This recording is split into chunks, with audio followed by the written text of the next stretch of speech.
कंवारी ननद। अंजलि की उम्र लगभग 30 साल हो चुकी थी।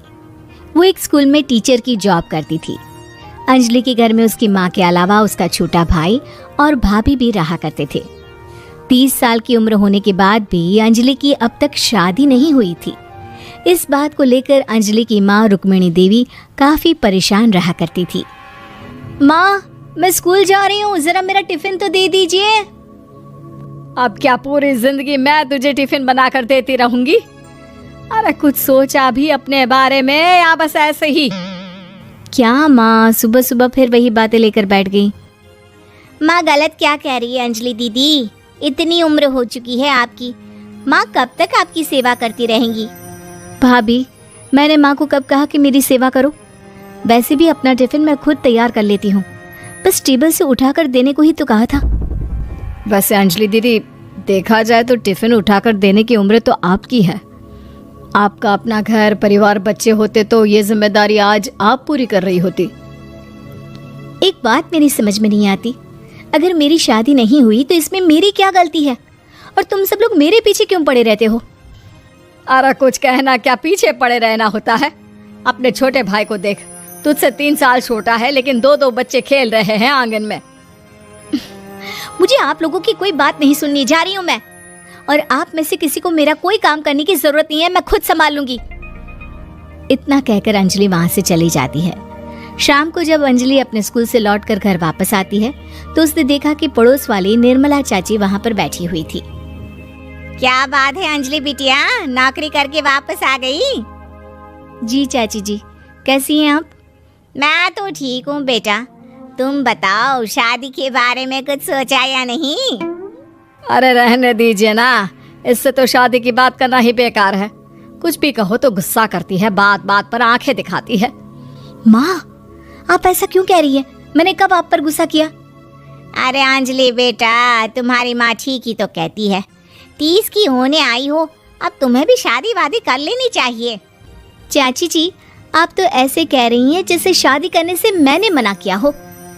रहने दीजिए निर्मला चाची, हमारी अंजलि दीदी को अभी तक उनकी पसंद का दूल्हा नहीं मिला ना, इसीलिए वो शादी नहीं कर रही। भाभी, ऐसी कोई बात नहीं है। अरे तो फिर क्या बात है? तुम्हारी माँ ने तुम्हारे लिए इतने रिश्ते ढूंढे लेकिन तुम्हें कोई पसंद ही नहीं आता। क्या है ना चाची जी, हमारी ननद रानी नौकरी जो करती है ऐसे ही थोड़ी ना किसी को पसंद कर लेंगी। अरे भाई, नौकरी का घमंड है तो बात अलग है, कोई और बात हो तो बताओ, कोई रास्ता निकाला जाए। नहीं चाची जी, कोई बात नहीं है, बस मुझे अभी तक अपनी पसंद का कोई मिला नहीं है। सुन लिया आपने, इस लड़की के तो पर निकल आए हैं और इतनी उम्र में अपनी पसंद का कोई मिलेगा भी नहीं इसे। माँ, आप मेरी शादी को लेकर हमेशा मुझे ताने क्यों मारती रहती हैं? अपनी माँ की बातें तो ताने लगती है। ताने हैं? बताओ, मैंने कुछ गलत कहा क्या? देखो, ये सब छोड़ो, मेरी दूर की बुआ का बेटा है, उसकी अभी शादी नहीं हुई है, उम्र होगी कोई 34-35 साल। आप कहें तो बात आगे बढ़ाऊं? अरे हाँ, क्यों नहीं, ये भी कोई पूछने की बात है। अरे जल्दी से लड़के को यहाँ बुला लो। माँ, आप मुझसे पूछे बिना मेरी शादी की बात करने जा रही हैं और मेरी उम्र 30 भी पूरी नहीं हुई है। निर्मला चाची कह रही है कि वो लड़का 35 साल का है। अंजलि दीदी, आपको क्या लगता है इस उम्र में कोई फिल्म का हीरो आएगा आपके लिए? देखिए, अब पसंद और नापसंद की बात तो रहने दीजिए, पसंद करने की उम्र तो आपकी निकल चुकी, अब तो जो भी मिले उसी से शादी कर लीजिए, इसी में भलाई है। तेरी भाभी बिल्कुल ठीक कह रही है, अब जैसा रिश्ता मिले उसके लिए हाँ कर देना ताकि हम भी गंगा नहाए। ठीक है, चलिए मैं उस लड़के को कहती हूँ, वो कल ही अंजलि को देखने आ जाएगा। अगले दिन निर्मला चाची के दूर का रिश्तेदार अंजलि को देखने उसके घर आता है। उसका नाम था अजय। अंजलि जी, तो आप नौकरी करती हैं, वो भी स्कूल में? जी हाँ, मैं स्कूल में टीचर हूँ। हमारी बेटी बहुत होशियार है। अरे पढ़ने लिखने में इतनी होशियार है, इसीलिए तो इसकी नौकरी लगी है स्कूल में। हाँ ठीक है आंटी जी, जरा मुझे भी तो बात करने दीजिए आपकी बेटी से। जी पूछिए ना, क्या पूछना चाहते हैं? अंजलि मैडम, ये तो बताइए कि आपने अभी तक शादी क्यों नहीं की? बस ऐसे ही, कहीं कोई रिश्ता पसंद नहीं आया इसलिए। लेकिन क्या मैं आपसे पूछ सकती हूँ कि आपने शादी क्यों नहीं की? अंजलि, क्या कर रही हो तुम? लड़कियों को इस तरह की बातें नहीं शोभा देती। रहने दीजिए आंटी जी, आपकी बेटी काफ़ी पढ़ी लिखी है, मैं उनके सवाल का जवाब दे ही देता हूँ। वो क्या है ना, मुझे भी अभी तक अपनी पसंद की कोई लड़की नहीं मिली। अच्छा अच्छा, कोई बात नहीं। वैसे आपकी तनख्वाह कितनी है? कितना कमा लेती हैं महीने का? जी यही कोई 25,000 महीने। बस 25,000? इतने से क्या होता है? इतने से तो आजकल घर भी नहीं चलता। आपके कहने का क्या मतलब है? अरे मैं तो ये सोच कर आया था कि नौकरी वाली लड़की है, आराम से 40,000 कमाती होगी। माफ कीजिएगा, आपका और मेरा रिश्ता नहीं हो सकता। जी कोई बात नहीं, मुझे भी आपके साथ शादी करने में कोई इंटरेस्ट नहीं है।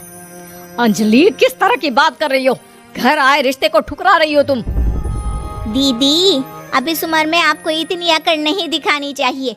अच्छा खासा रिश्ता हाथ से निकल गया, कहीं ऐसा ना हो कि जिंदगी भर कुंवारी ही रह जाओ आप। कुछ दिन और ऐसे ही निकल जाते हैं और अंजलि की शादी कभी नहीं होती। अंजलि के परिवार वाले बिंदास उसे ताने मारते रहते हैं, लेकिन अंजलि एक बड़ी नौकरी की तैयारी करती है और उसमें सिलेक्ट होने के बाद अंजलि को एक बहुत बड़ी नौकरी मिल जाती है।